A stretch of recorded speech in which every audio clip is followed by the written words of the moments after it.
Hello, so I am Shelby from Simple Homemaker Meals, and I wanted to do a more in-depth series per se. I'd love to start a podcast one day, but it's just not in my cards, so I can just do these little YouTube videos and share what I got to say and go from there. But I have noticed a trend in the homemaking world and, with the feminist agenda. And I kind of wanted to do a series on that and unpack a lot of the issues that we are facing as women, per se. And it kind of came about because I received lots of good comments, but also received some bad comments as far as, what I post is misogynistic or it's oppressive to women and so forth. So I wanted to really unpack that and go over it to also provide a little bit of inspiration, because I know as a homemaker, stay-at-home mom, or just mom in general, wife in general, there always are feelings of being unappreciated, being stressed, overwhelmed, and I think we've got to realize that those are normal feelings, and feelings aren't facts. They're not. As much as we hold on to them and want them to be facts, feelings are not facts. And I know from my personal experience, a lot of times when I'm feeling underappreciated and overwhelmed, it's because I'm putting too much on myself. And that's when I have to open the line of communication with my own husband and talk to him about things that we can do together to make it easier, things that he expects, things that I expect, and so forth. But that's not what this is about. I'm not trying to do marriage counseling because I'm not pro on marriage. But as far as the homemaking goes, there are feelings there that arise, and we do feel unappreciated. And then when comments roll in that homemaking is oppressive and it's a thankless job, it makes you think, man, that's how the world really views stay-at-home moms. How did we get to a point where if you are serving and caring for the people that are supposed to love you the most is oppressive and degrading and this and that, then what is the point of, doing anything for anybody? And some people kind of, I think, roll their eyes at this connection, but it's the truth. Like, what is the point of doing something for anybody if you expect to be appreciated or praised, or you expect some type of monetary value back to yourself or something materialistic? What's the point of that? But I think as a society, because of feminism, sin, the real issue is sin. It's the roots of sin, and we've came into a very modern, unappreciative world with a lot of things, especially in the Western world. But how did we get here to where we seriously can say that being a stay-at-home mom is oppressive?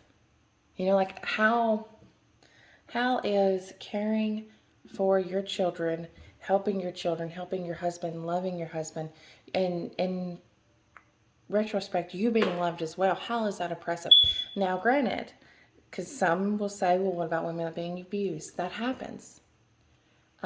But women abuse men as well. I'm not here to live in the land of whataboutisms and say that abuse never happens. But I'm also not going to say that just because abuse happens that something is inherently wrong. If that makes sense. I hope it does. But we can't live like that. We can't live in this world where we're saying this is bad because so many people get abused or something like that with homemaking. Or with stay-at-home moms. But it just breaks my heart that we've got here. And this is why I want to do this series, because about 6 years ago, I was that person that viewed being a stay-at-home mom as less than, because my value was set in, my son's in there going pop, pop. He likes to play cowboys and guns, or Indians and stuff. But anyway, so if you hear pop pop, that's my son. But anyway, I viewed my value as what I made in money, how I looked, what people thought of me. And that's where my value is at. And I think that that's so many others, men or women really, but that's what our society has done to us. Like, we seriously look at ourselves, and depending on the house we have, the money we have, the way we look, the way we talk, I mean, everything down to how our teeth look, that will tell you if you're worth something. And I just think that, man, that is so stinking sad. That, I mean, that is just, oh, it's heartbreaking. But I used to think like that too. Um, so now here I am, and I think completely different, but I can look and I can see why kind of people think like this. And it's heartbreaking to think this. It's literally heartbreaking. And feminism has helped feed this for women. Because feminism, and some, if you are a feminist and you watch this, well, feminism is about rights and stuff. And to an extent, I might agree with that, as far as, women should have a voice in the world. Yes, I think it's great that women can drive cars and we can vote, which truthfully, I really don't care if I can vote or not. Just going to be honest. But I guess 150 years ago or so, I mean, that probably was a big deal to women. But right now, in today's world, I don't know about that one. So that's a different topic for a different day. But feminism has fed this lie, and this was me as well. I grew up always being told, you can be what you want, you can do what you want, do it all, okay? Girl, you can do it all. And we get to this point, especially as mothers, we become a wife, we become a mother, or vice, however you get to your point of being a mother and wife. And you start sacrificing a lot for your family, okay? Like, I mean, you're sacrificing, you're doing a lot, you're kind of letting yourself go. The old you is going away, but yet you're still being told by society that you can do it all, girl. Do it all. And it leaves you like, dang, I can't do it all. I can't. Like, I cannot do it all, especially if you are a woman that is a low-income family or something of the nature, or you can't afford a house cleaner, you can't afford a nanny, you can't afford help. So it's you, and that's it. But yet people are still telling you that, hey, go to work, just put your kids in daycare, put them in public school, put them in this, do them that. But really, I mean, you can't. Like, you can't. You can't do it all. You cannot do it all. Because from daycare, it's expensive for one. And then you're going to be sitting there stressed out, worrying about your kid, because it is a stress as a mother, because I've done it. I went to work at a daycare, and I put my son in daycare. He was in a different class. He screamed the whole time, and I'm not exaggerating, the whole time. Within a month, I had to quit. I could not handle the stress of it. And I don't think we as women were meant to. And now we're in this modern world, and we're being told that, go to work, because if you don't go to work, you're not going to be valued. You're not going to do enough. You're not going to do this. And man, it almost makes women crazy. Like, it's leaving us depressed. It's leaving us mad and angry. And, oh, you know what I'm saying? Like, and then when I think about it, it's almost like, it's like the enemy has did this purposely. And it helped with the feminist agenda. So that's what my beef is with feminists per se. It's not necessarily that I think women should have no rights, or they should just be, doing nothing. But the reality of it, feminists has fed a lie that has done more harm than good. Because it's leaving us, it's so divided, and it's leaving us with no contentment. That's the word I was looking for. Contentment on this. And it's so sad, like so sad. And like I said, I understand that. Like, I get it, because I was that woman. And I know, excuse me, I have shared on Instagram about, I used to have a blog and this and that. So when I started my blog, it was when I first became a stay-at-home mom. And I fell onto the online world, and I saw women like Rachel Hollis. And I was so intrigued that, hey, I enjoy writing. I can do this. I can be something big too. I can do it all.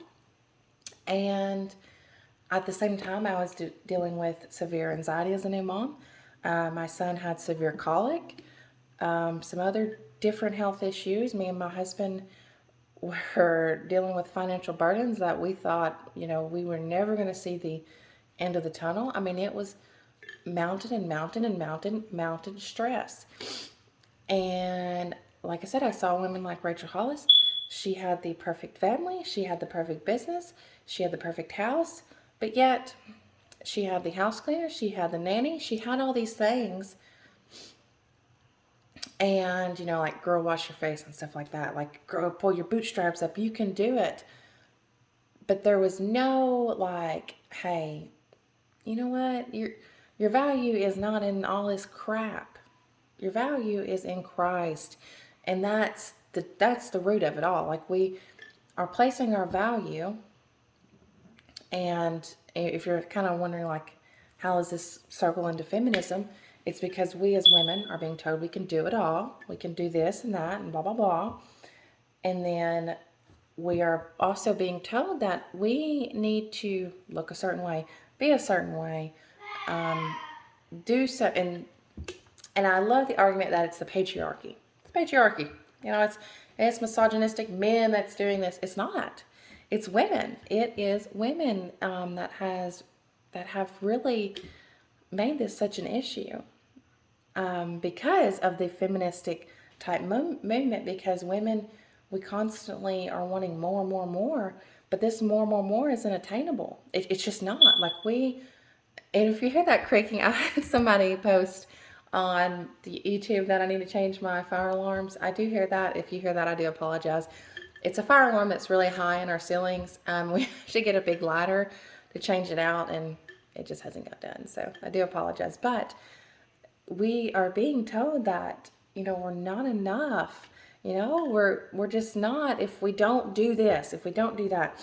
And if you have to serve your family and not get paid, that's terrible. I mean, that's the terriblest thing ever. But why is it so terrible? I mean, sit there and think about it. Why is it so terrible? And especially if you're not a woman that's being abused or anything of that. I'm just talking as a normal household where your husband goes to work, you stay home, raise the kids. And yes, you have hard days. I mean, I'm not dismissing your feelings of hard days or anything like that, because that's another argument that people like to throw on this. Because feelings are not facts, but feelings, of hard times happen, and that's just part of being a human, anybody. Because my husband, we talk about this a lot.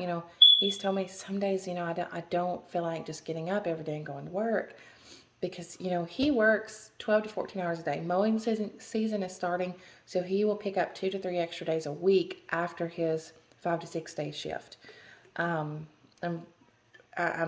so thankful for him, like, that he has stepped up to this plate to take care of his family. Yet he too struggles with this, like, this is hard and this is not enough. And that's the whole feminist thing that really gets on my nerves, because they like to play that women are oppressed. But how is it not oppressive for a man to sacrifice his life for his family, to serve his family, and give his paycheck to his family? Which it isn't oppressive, but that's an argument to be made. So as women, we've got to come to a point where we have to realize that our value as women is not in the house we have, not in the cars, the kids, the money, the clothes. It's not in any of that, like, at all. So no matter the amount of money that you make, don't make, that's not your value. That's not your value at all. I know I talk a lot with my hands, so I would love to start a podcast, but it's not in my cards right now. But anyway, so I can do little short talks like this. But your value, it's just not in it. It's not in all this stuff. Your value is in Christ. Like, that's who holds your value. And that's why, you're told not to fear. You're told that peace will be found in Him. And I used to roll my eyes at that. Like, I used to think, There's just no way that my peace can be found in him, in that, in this. Boy, I was wrong. I was so wrong. But we've got to change the script. And that's why I think a lot of these things I share, I say, as a homemaker, you can do blah, blah, blah. Because as a homemaker, you can do all these changes. You can be the change that you want to be. Like, you can. You can show your children, you can display this type of teaching that your value isn't in what you do, what you don't do. Your value is in Christ alone. And how you serve people is extremely important. What's wrong, baby? I did this. Oh, no. You okay? But your value, and I think that's what the feminists hate, is if women can actually see that their true value is not going to be in all this stuff. Okay. Their value is not going to be in all this stuff. So that's what I want to unpack in this series. I know I kind of rambled in this, but I think, like I said, I'm going to do a series. I don't know how many videos, but we're going to talk about the feminism and how certain, even religious groups, has backfired on the homemaker and stuff agenda. So I want to unpack this. Because I see kind of the need for it. I see that so many women kind of feel like it's this or that. Like, it's, you're either this type of homemaker, or you're a feminist, or you're this or you're that. But there's no this or that. Like, that's the thing with our whole world. The world has caused so much division. You're black versus white, you're this versus that. But that's not what we're supposed to be doing. That's not what we're here for. This is what kind of prompted me to do this. But Jesus is the only way. Like, that's the only way to solve anything, per se. So that's what I want to unpack. So if you are a homemaker that is struggling, feeling unappreciated, feeling like all you do is do this or that, and you just have no happiness, no joy in it, you've got to find your joy. Like it's there. And if you're being abused, this isn't directed towards you. Or if you have depression, this isn't directed towards you. But if you can find joy in what you do, it's going to solve so many problems. It's going to, because in a way to look at this is, if you can't find joy with people who love you the most, like your children, your husband, do you think you'll find joy outside of home, like working for somebody else? Will that give you joy? So that's a perspective to have. Will I only get joy if I'm being paid for what I'm doing? Will I only get joy if I'm being told constantly how great of a job I'm doing? Those are always things to ask yourself. And as always, talk to your husband about just different things around your household. So I'm not here to tell you what to do, what to not do. I'm just here to discuss some topics that I guess have kind of been on my mind, and talk about it more, because I don't like it. I don't like this online world, per se, of this versus that. I'm kind of tired of it. I'm really getting tired of it. And I guess as my little page grows, I get more and more chatter, and I just can't stop it, per se. I can't, get these thoughts out of my head. So it's easier for me to talk about it sometimes than write, because this is a big topic.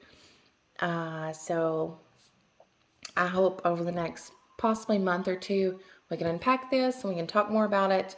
If you have questions about it, feel free to ask me, because I try to be an open book and I try to be honest. So that's that. So to kind of formulate or end conclusion of this video is basically saying that feminist agenda is tearing women apart, because it's placing this expectation that women can be it all, can do it all, but that's a lie. like it's a lie, and that women, our value is not in how we look, materialistic things, how much money we make, or anything of that nature. Our value is in Christ alone. So that's it. Like that is it. So I'm tired of the division. I am ready to be a woman of God. So as a homemaker, you can be a woman of God. You can find your joy. If you need help, get help. Ask for help. I'm not one of those women that's going to tell you that you can't find help. So I hope everybody has a blessed day. I've kind of rambled, but I want to unpack this more, and I hope you have a great day.